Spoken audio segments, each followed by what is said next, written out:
Hello everyone, welcome to the channel. PCS RO prelims 2025 के experience देखेंगे। ये संजीवनी बूटी का 10वां वीडियो है। इससे पहले के वीडियो चैनल पर अपलोड कर दिए गए हैं। जो लोग नहीं देखे हैं तो प्लेलिस्ट में जाकर के सारे पार्ट देख लेंगे। ये आपके रामबाण वीडियो है और टेस्ट सीरीज या फिर पीवाईक्यू के चुनिंदा क्वेश्चंस का ये संकलन है, तो इसको देखना ना भूलें। वीडियो को शुरू से लेकर के अंत तक जरूर देखेंगे। जो लोग हमारे पेड बैच से नहीं जुड़े हैं तो प्रीलिम्स और मेंस दोनों के paid batch PCS wonders Telegram channel पर उपलब्ध है। वहां पर आप इन बैच से इनरोल करके मैक्सिमम लाभ अर्जित कर सकते हैं। तो आइए स्टार्ट करते हैं आज का वीडियो। देखो, एक तरफ दिया गया है आयोग और उस दूसरी तरफ है स्थापना वर्ष, और उसके अलावा किसके कार्यकाल में स्थापित किए गए थे ये भी आपको जानकारी इसमें दी गई है।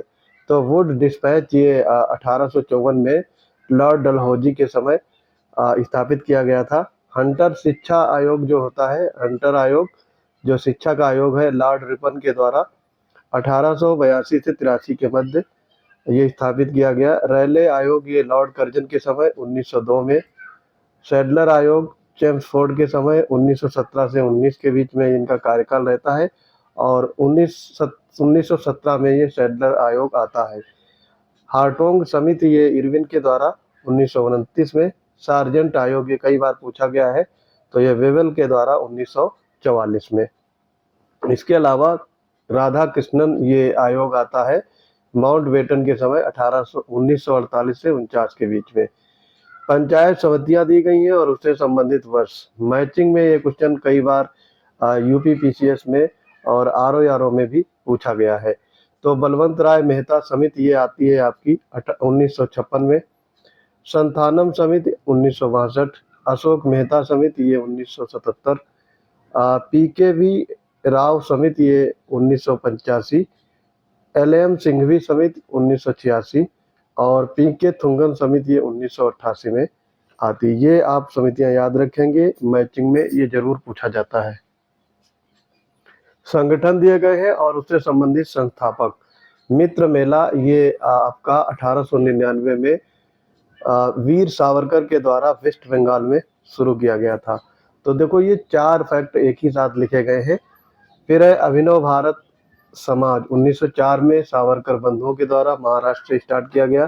ढाका अनुशीलन समिति ये 1905 में पी मित्रा के द्वारा पंजाब में स्टार्ट की गई। अनुशीलन समिति 1907 में वी के घोष के द्वारा कोलकाता में। हिंदुस्तान रिपब्लिकन आर्मी 1924 में ये सत्येंद्र नाथ सान्याल कानपुर में। और Hindustan socialist Republican army association, ना कि army, Hindustan socialist Republican association ये 1928 में चंद्रशेखर आजाद के द्वारा दिल्ली में शुरू किया गया।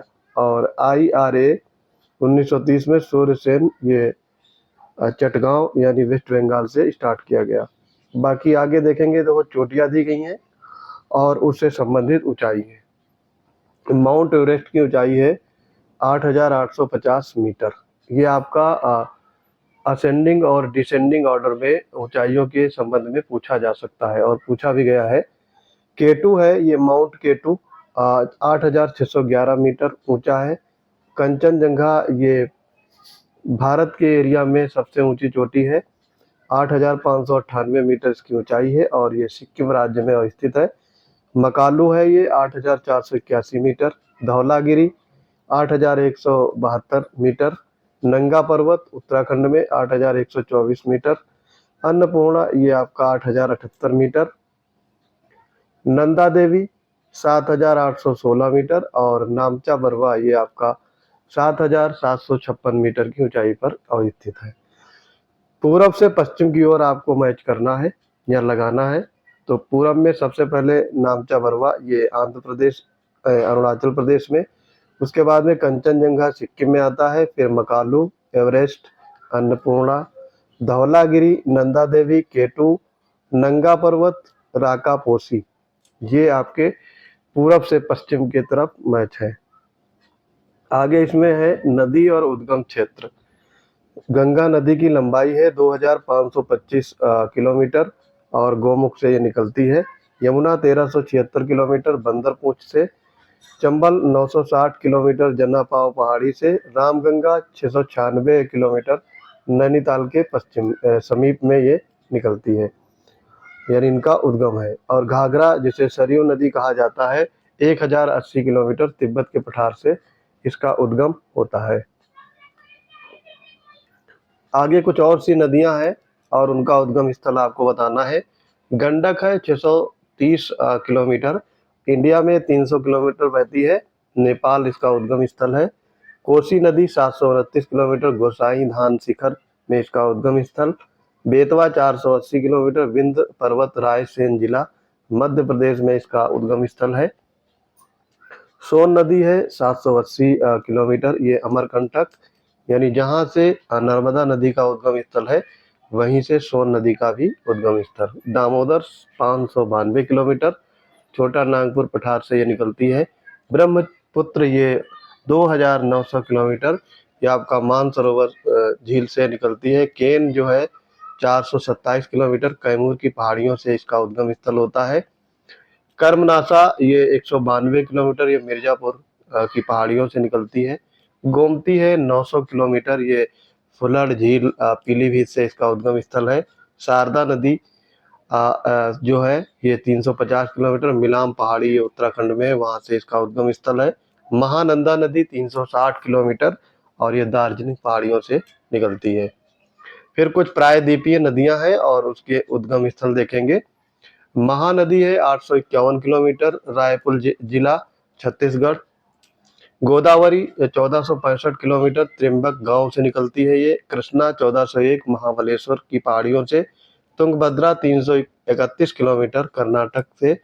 कावेरी 800 किलोमीटर, ब्रह्मगिरी पहाड़ियों से उद्गम स्थल। पेन्नार 597 किलोमीटर, नंदीदुर्ग पहाड़ी कर्नाटक से। और वैगाई 288 किलोमीटर, वर्षानद पहाड़ी मदुरई से निकलती है। आगे है देखो पल्लव वंश देखेंगे और उसके अन्य भी राजाओं के कौन कौन से राजा हुए और कौन कौन से सन में। तो पल्लव वंश, इसकी राजधानी रहती है कांची, तमिलनाडु में है। और इसके जो संस्थापक थे सिंह विष्णु। तो सबसे पहले सिंह विष्णु आते हैं। सिंह विष्णु का कार्यकाल रहता है 576 से 600 ईस्वी में। फिर महेंद्र वर्मन प्रथम 600 से 630, नरसिंह वर्मन प्रथम 630 से 668, नरसिंह वर्मन द्वितीय आते हैं 695 से 720 ईस्वी में। और नंदी वर्मन द्वितीय 730 से 795 ईस्वी तक शासन करते हैं। सिंह विष्णु के बारे में कुछ विशेषताएं बताई गई हैं आपको। आदि वराह गुहा मंदिर इन्होंने बनवाया था। किरातार्जुन लेखक भारवी इनके दरबार की शोभा बनाते थे या बढ़ाते थे। और ये सिंह विष्णु ये संस्थापक थे पल्लव वंश के। महेंद्र वर्मन प्रथम के बारे में मत विलास प्रवसन के लेखक हैं। पल्लव चालुक्य संघर्ष का प्रारंभ किया था इन्होंने। फिर है नरसिंह वर्मन प्रथम, सर्वाधिक शक्तिशाली राजा ये रहते हैं, वातापी कोडा की उपाधि धारण करते हैं। चीनी यात्री ह्वेनसांग कांचीपुरम आता है इन्हीं के शासनकाल में। संपूर्ण श्रीलंका को ये जीत लेते हैं। महाबलीपुरम की स्थापना ये करते हैं नरसिंह वर्मन प्रथम। तो ये सारी इनकी विशेषताएं याद रखेंगे, ये एग्जाम में कई बार रिपीट हुई हैं। नरसिंह वर्मन द्वितीय के बारे में देखेंगे। ये कांची का कैलाश मंदिर बनवाते हैं। ऐरातेश्वर मंदिर जो विशाल मंदिर है उसका ये स्थापना कराते हैं। और कांची में संस्कृत महाविद्यालय की भी स्थापना इनके द्वारा की जाती है। फिर आगे है नंदी वर्मन द्वितीय, 730 से 795 के बीच में ये शासक रहते हैं। वैष्णव अनुयायी रहते हैं। कांची में मुक्तेश्वर मंदिर की स्थापना कराते हैं और वैकुंठ पेरुमल मंदिर की भी इन्होंने स्थापना करवाई है। आगे है अधिकतम दशकीय वृद्धि। तो ये 2011 की जनगणना के अनुसार कहाँ पर अधिकतम वृद्धि हुई है जनसंख्या की, ये पूछा गया है। तो दादरा और नागर हवेली ये 58.88%, दमन द्वीप में 55.76%, पुडुचेरी में 28.08%। ये सारे आपके हो गए केंद्र शासित प्रदेश, ऊपर के तीनों। राज्यों में अगर पूछा जाए तो मेघालय में सर्वाधिक वृद्धि हुई है 27.95, लगभग 28 के आसपास। अरुणाचल प्रदेश में 26.03% वृद्धि हुई। बिहार में 25.42, मणिपुर में 24.50 और उत्तर प्रदेश में 20.23% वृद्धि हुई है। ये आपको डाटा जरूर याद रखना है, यूपी जीके में पूछा जाता है।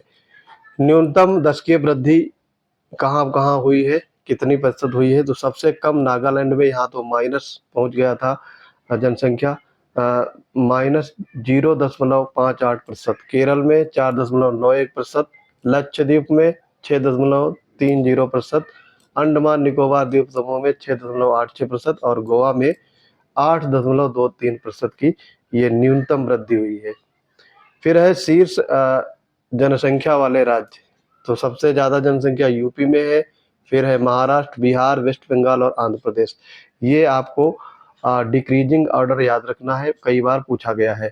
तो सबसे ज्यादा जनसंख्या यूपी में, उसके बाद में महाराष्ट्र, फिर बिहार आ जाता है, फिर वेस्ट बंगाल और फिर आंध्र प्रदेश। न्यूनतम जनसंख्या वाले राज्य, ये सारे राज्य आपके पूर्वोत्तर राज्य हैं, नॉर्थ ईस्ट सेक्शन के राज्य।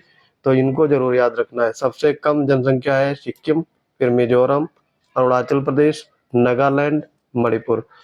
सिक्किम, मिजोरम, अरुणाचल प्रदेश, नागालैंड और सिक्किम, ये आपका 5 राज्यों का न्यूनतम जनसंख्या का ऑर्डर दिया गया है। फिर है शीर्ष जनसंख्या यूटीज में, यूनियन टेरिटरीज में शीर्ष जनसंख्या किसकी है? दिल्ली की है। फिर उसके बाद में पंजाब, ये आपका डिसेंडिंग ऑर्डर है, ठीक है। तो डिसेंडिंग ऑर्डर आपको याद रखना है। दिल्ली, पंजाब, चंडीगढ़, अंडमान निकोबार और दादरा एवं नागर हवेली। न्यूनतम जनसंख्या यूटीज में लद्दाख, फिर है ये दिया गया है आपका दमन और दीप, दादरा एवं नागर हवेली, अंडमान निकोबार और चंडीगढ़।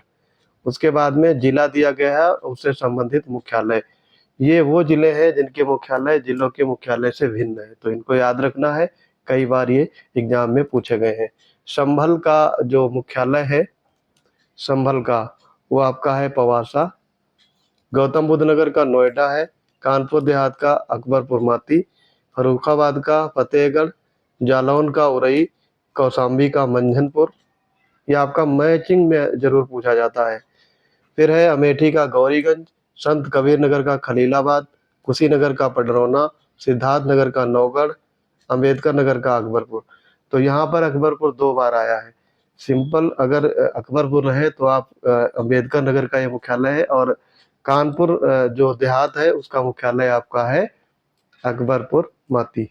सोनभद्र में आपका रावर्सगंज, ये ध्यान रखेंगे। तो यहाँ पर ये आपका संजीवनी बूटी का 10वां वीडियो कंप्लीट होता है। तो जो लोग हमारे पेड बैच से जुड़ना चाहते हैं, पीसीएस वंडर टेलीग्राम चैनल पर मैसेज करेंगे, वहां पर इनरोल करने के बाद हमारे पेड बैच से जुड़कर मैक्सिमम लाभ अर्जित कर सकते हैं। तो पढ़ते रहिए, मिलते हैं अपने अगले इंपॉर्टेंट वीडियोज के साथ। तब तक के लिए जय हिंद।